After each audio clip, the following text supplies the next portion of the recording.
Good afternoon, ladies and gentlemen, and welcome to the BlackRock Latin American Investment Trust PLC investor presentation. Throughout this recorded presentation, investors will be in listen-only mode. Questions are encouraged. They can be submitted at any time via the Q&A tab that's just situated on the right-hand corner of your screen. Please just simply type in your questions and press send. The company may not be in a position to answer every question it receives during the meeting itself. However, the company can review all questions submitted today and will publish those responses where it's appropriate to do so on the Investor Meet Company platform. Before we begin, we would just like to submit the following poll, and if you could give that your kind attention, I'm sure the company would be most grateful. And I would now like to hand you over to Lead Manager, Sam Vecht. Sam, good afternoon, sir. Good afternoon. Thank you very much for hosting us today. I'm going to be talking briefly about the Latin American Investment Trust, about the outlook for this part of the world in general, the outlook for its market, and that will be sort of the formal part of the presentation. Then we will go to Q&A. So without further ado, there are about 14 slides in this deck, and we're going to go through them. So as a reminder for those not familiar, this is an investment trust investing across Latin America. Latin America is not just Brazil and Mexico, but it is also the countries that sometimes get forgotten, whether that is Chile, Colombia, Peru, Argentina, but also other places in Latin America, in the Caribbean, in Guyana, Ecuador, where we're looking across the range of different countries in Latin America. And we have an investment trust structure that is really good for investing in places where there's an enormous amount of volatility. I have been at BlackRock and its predecessor firms for almost 25 years now, and I manage this trust alongside Gordon Fraser, who I've been working with for 18 years. And if we go on to the next slide, we can just get a sense of how volatile Latin America has been over the last few years. One of the interesting and rather strange features of Latin America over that period of time has been the fact that the performance has pretty much correlated perfectly with the years. So 2023 was a really strong year for Latin America, with the market reaching a high right at the end of 2023. 2024 was the exact reverse, with the market starting at its high for the year and ending at the low for the year. And 2025, once again, has been the reverse of that, with the market starting at its low and pretty much going up in a straight line ever since. The reason why I highlight this is that any comparison that one does for this fund or others when it comes to Latin America has this strange annual aspect to it over recent years. What's also true at all points through time over the last 25 years has been this has been a very volatile part of the world. And if we go forward a slide, we can get a sense of one of the reasons why this part of the world has been quite so volatile. That is the fact that they are a series of democracies in Latin America. While the rest of the world doesn't have too many democracies in the emerging world. We can think of places like China and Russia, which are very far from democracies. Latin America has a series of democracies where political leadership changes, sometimes for the better, sometimes for the worse. But what we do have in Latin America are countries that are not fighting each other and countries that are beneficiaries of the world splitting into three. It's one of the sad realities of the world that we live in 2025, which is different to, I guess, what we've experienced for much of the last 30 years. The world is splitting into three between the East, we can call that Russia, China, Iran, and a few other countries. The West, we can call that the US, the EU, the UK, and a few like-minded countries. And then we have a large number of the 194 members of the United Nations that are neither West nor East. And many of these countries are doing quite well by being able to trade with both sides. We'll come back to that point a little later. But as I said, these countries are democracies, and in the next year or so, we are likely to see a significant political change in quite a few of these countries. Perhaps the exception, one of the big exceptions is Argentina, where Javier Milei, much derided by many before he came into office, but now celebrated by many for what he's able to achieve in Argentina, is likely to be in power till at least October 27 for the next 2 years. But President Lula of Brazil, President Boric of Chile, Petro of Colombia, and Duarte of Peru are all likely to be challenged very significantly in elections that are upcoming in the next 12, 18 months. And if the polls are to be believed, it's highly likely that none of those four will be in power 18 months from now. The most significant of those would be President Lula in Brazil. He is a 79-year-old man with health issues.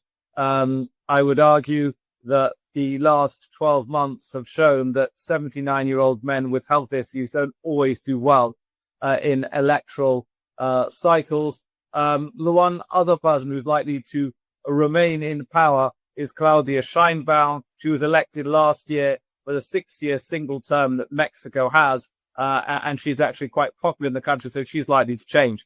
The reason why I highlight all of this ex ante is sometimes people say one could just buy good companies in Latin America. For us, it's really important that we have a view on the politics, the macroeconomics, the fixed income, the currency, and only then the equity, because the equity is a very small number between two big numbers, namely assets and liabilities. So if there's going to be political change, it is very significant for our countries. And I would argue that one of the reasons why some of these markets have done very poorly over the last few years has been poor political leadership.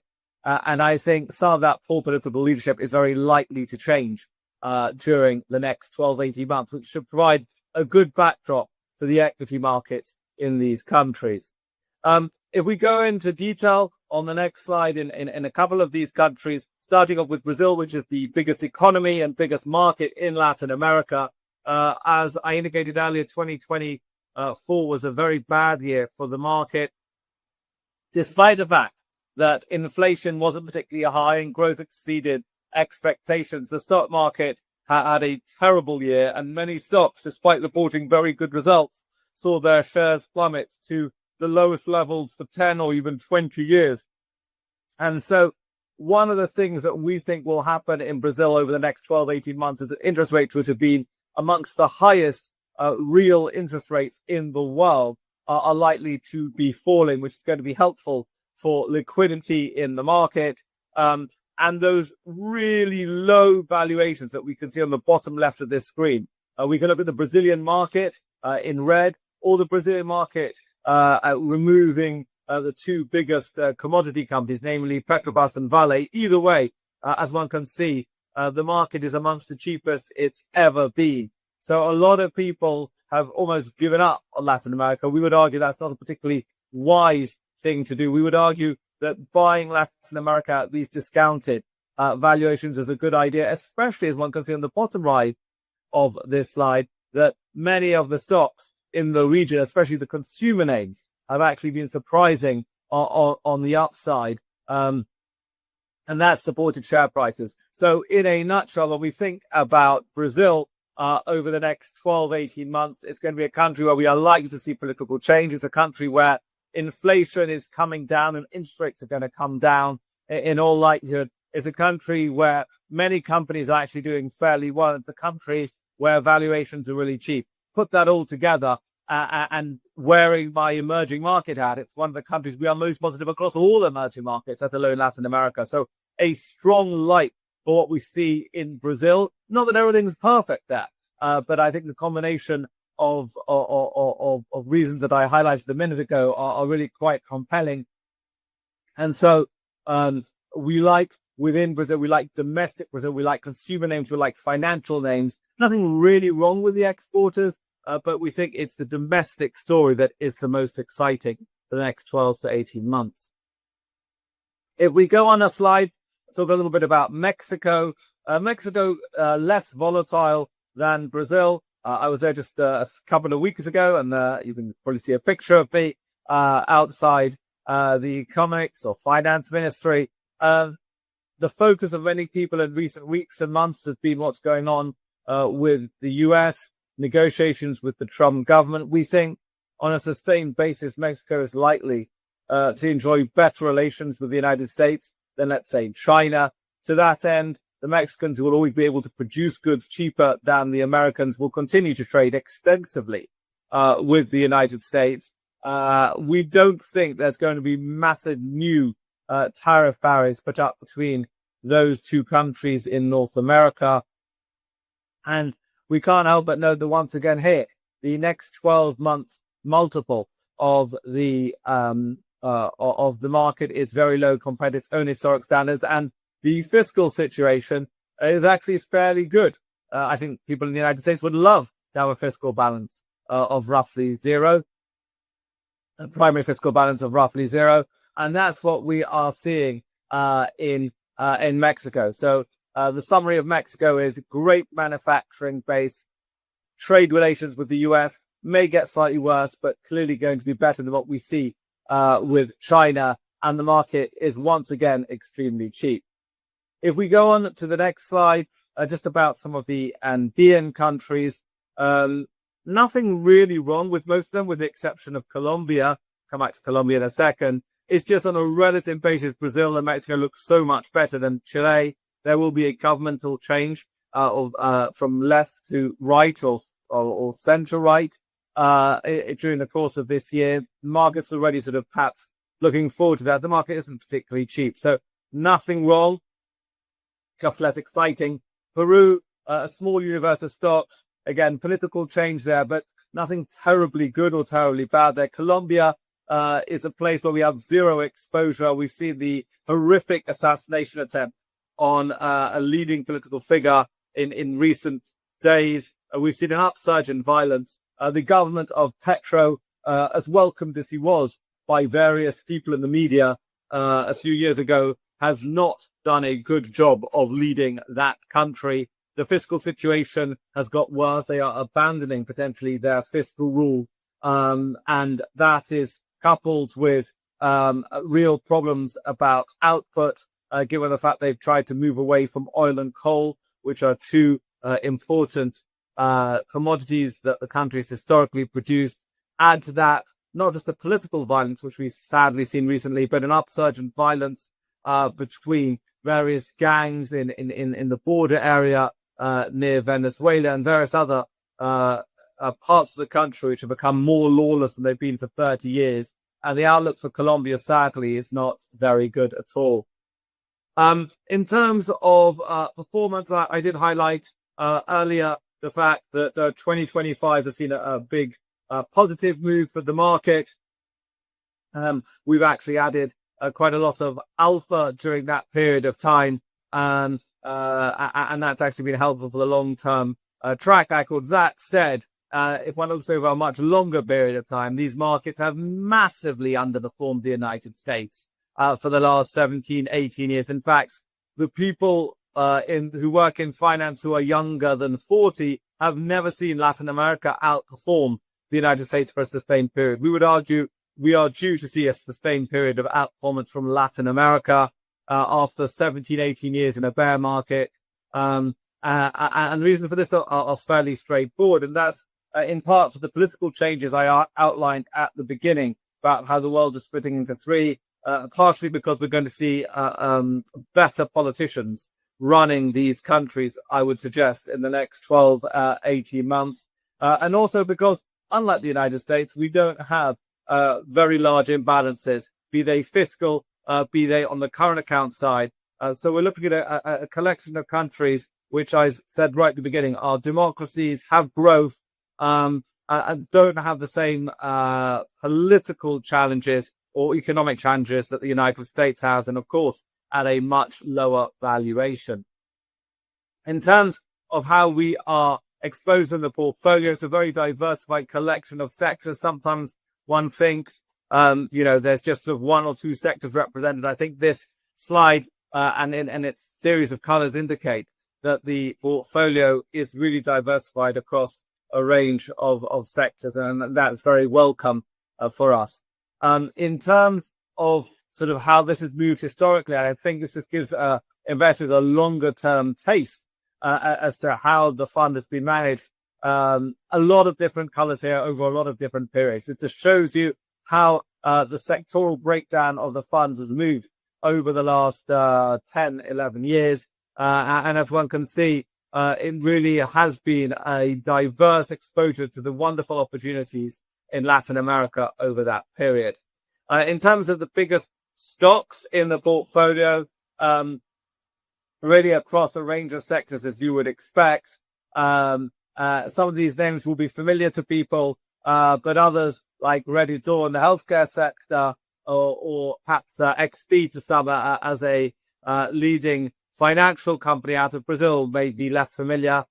There are so many opportunities in Latin America, and we are very privileged to be able to travel to the region and meet the CEOs and leaders of these companies. And just a reminder of the dividend policy, for the last now 7 years, we pay a regular quarterly dividend equal to 1.25% of the NAV at the end of each calendar quarter. So that's sort of about 5% a year. And that's important in terms of 5% of the NAV of the fund. And as mentioned here, based on the trust share price at the end of December 2024, the trust offered a 7% dividend yield. Obviously, the share price has gone up a little bit since then.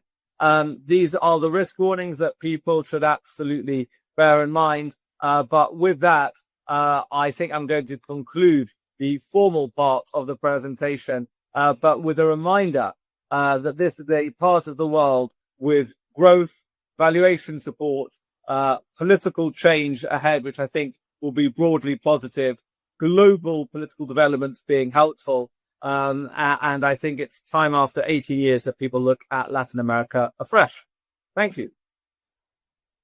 Perfect, Sam. That's great. And thank you very much indeed for your presentation this afternoon.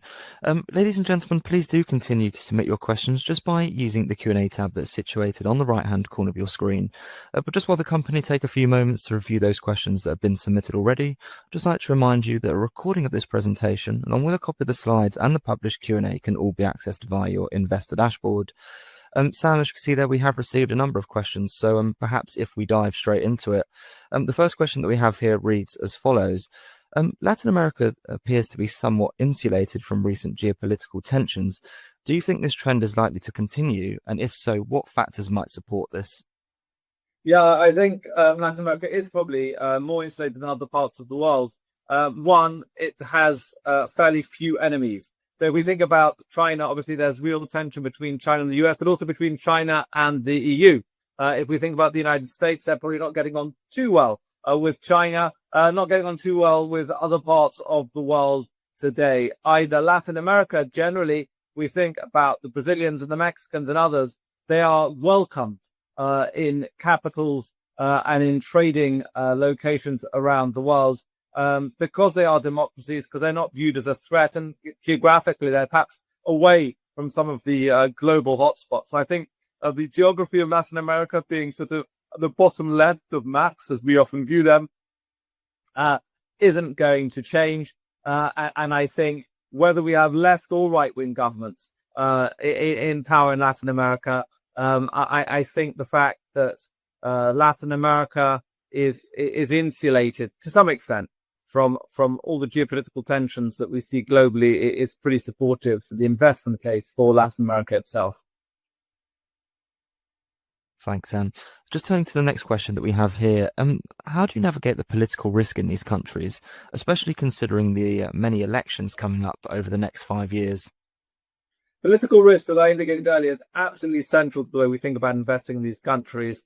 Perhaps it's worth adding when there's real problems and the currency in any of these countries falls 10%, the market is correlated to that and falls 20%, and one loses close to 30% in a very short order. So understanding political risk is critical. And that's why when we travel to these countries, we meet people from all political persuasions, left wing, right wing, far leftist. Now, I was in Bogota in Brasilia, in Buenos Aires. I'm not sure why it was 3 Bs, but it was. And I met people across the political spectrum to understand what's going on. But it's not just politicians we meet.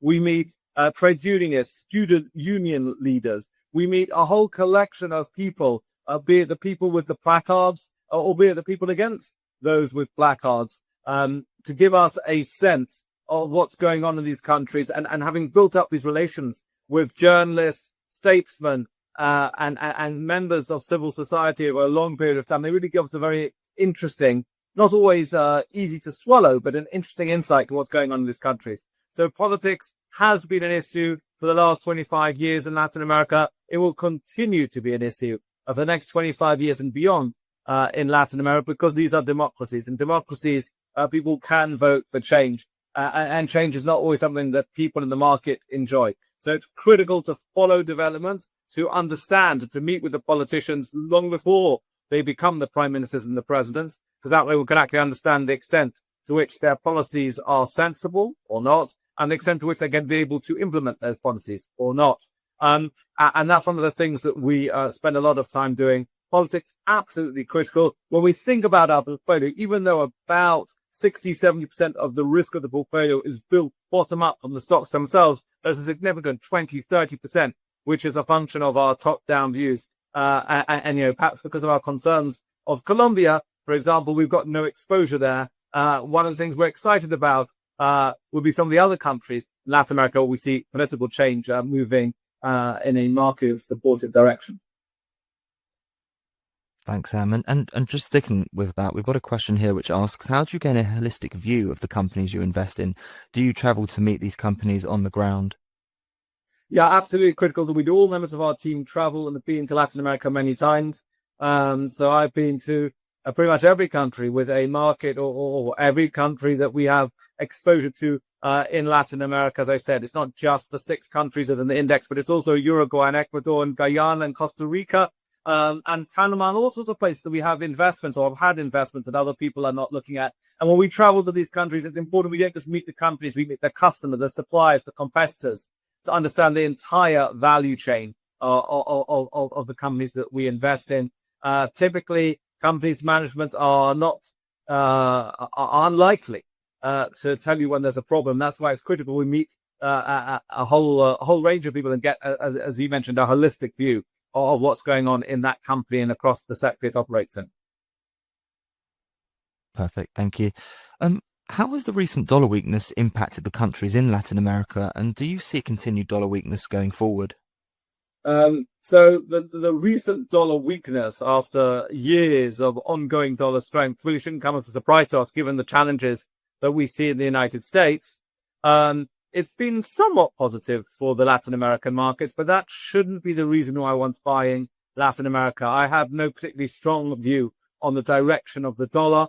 I think very few people have called the dollar correctly over time, and I doubt I'm going to be one of those. That said, economic logic would determine the dollar should weaken, but that wouldn't be my central scenario. I'm prepared to judge the stocks and markets we invest in on their own merits. And my general view to building a portfolio is an assumption the dollar doesn't really move very far from where it is currently. Thanks, Sam. We have a question here specifically on Brazil, which asks, Brazil has done fairly well so far in 2025. Are you still positive on this market? Very. I think we came from such a low base, and we haven't even got back 2024's losses. And as I indicated earlier, we're sort of at 20-year absolute lows for many stocks at the end of 2024. And even despite the bounce we've seen so far year to date, many of these stocks are still unbelievably cheap. So Brazil would be my preferred company. It's going to be volatile. It's going to have a rocky road into the elections for 16 months from now. But that doesn't necessarily mean it should be ignored. Risk and opportunity are somewhat correlated within Latin America and within markets as a whole. And I remain pretty positive on Brazil, but it will probably be the most volatile market in the region over the next 18 months, but probably the best performing too. Perfect. And perhaps one final question to wrap up on. Looking back at your career in investing in Latin America, what surprised you the most about these countries? What surprised me the most, probably in my career, is just how badly these markets have done. If you had sort of spoken to me, let's say 7 years into my career, and said, over the last 7 years, look at Mexico City, look at Bogota, look at Buenos Aires, look at the Brasilia or Sao Paulo, look how far these cities have moved in the last 7 years, and look what's happened to their markets, there would have been some correlation between the economic developments in the country and what's happened in the markets. What's really interesting is since 2007, 2008, that has completely disappeared. So even though the people in these countries have got richer, even though the cities in these countries look completely different, even though we've seen an enormous adaptation of to different ways of working and adoption of technology across many of these countries, the shares of the companies in these countries have gone absolutely nowhere. So I think that would probably be the biggest surprise, would be that if I had correctly forecast the economic outlook for these countries in 2007 for the next 20 years, there is no way I would have called that these markets would have done this badly. So when I think about what surprised me, other than matters relating to football, which is what always surprises me, I would argue that it's just how badly these markets have done for so long. Any market can do badly for a period of time. For markets to do this badly for this long has really surprised me. And I think the reason for that is that there's sort of this hoovering effect or vacuum cleaner effect, if one prefers, of how everyone just put all their money into the United States because it always goes up. And that's taken money out of Latin America on a sustained basis. I think we're going to see a little reversal of that going forward. And that's another one of the reasons why I'm pretty positive about the outlook for Latin America. Sam, that's great. And thank you very much indeed for being so generous of your time then, addressing all of those questions that came in for investors this afternoon. But Sam, perhaps before really now just looking to redirect those on the call to provide you with their feedback, which I know is particularly important to yourself and the company, if I could please just ask you for a few closing comments just to wrap up with, that'd be great. Yeah, I would just say Latin America is a great place to invest for people with a medium-term horizon. One should not be investing in Latin America if one wants to make a quick buck or one's wondering what's going to happen in the next month or two, because these are extremely volatile markets. Investors in Latin America will get very good returns, providing they are patient and providing they genuinely have a 3 to 5 year time frame. We are very positive on the outlook for the Brazilian market over the next 12, 18 months. There will be bumps along the way. But there's no such thing as return without risk. Also quite positive on Mexico, some of the smaller countries, but let us say the Andean market look quite up with events or possibly not the best place to be investing today. We are excited for the region as a whole. It's been ignored by many for 17, 18 years. We think it's time to look at it again. And for people who can withstand volatility and for people that have a medium-term horizon, this is a great place to invest. Perfect, Sam. That's great. And thank you once again for updating investors this afternoon. Could I please ask investors not to close this session, as you'll now be automatically redirected for the opportunity to provide your feedback in order that the management team can really better understand your views and expectations. This will only take a few moments to complete, but I'm sure will be greatly valued by the company. On behalf of the management team of the BlackRock Latin American Investment Trust PLC, we would like to thank you for attending today's presentation. That now concludes today's session, so good afternoon to you all.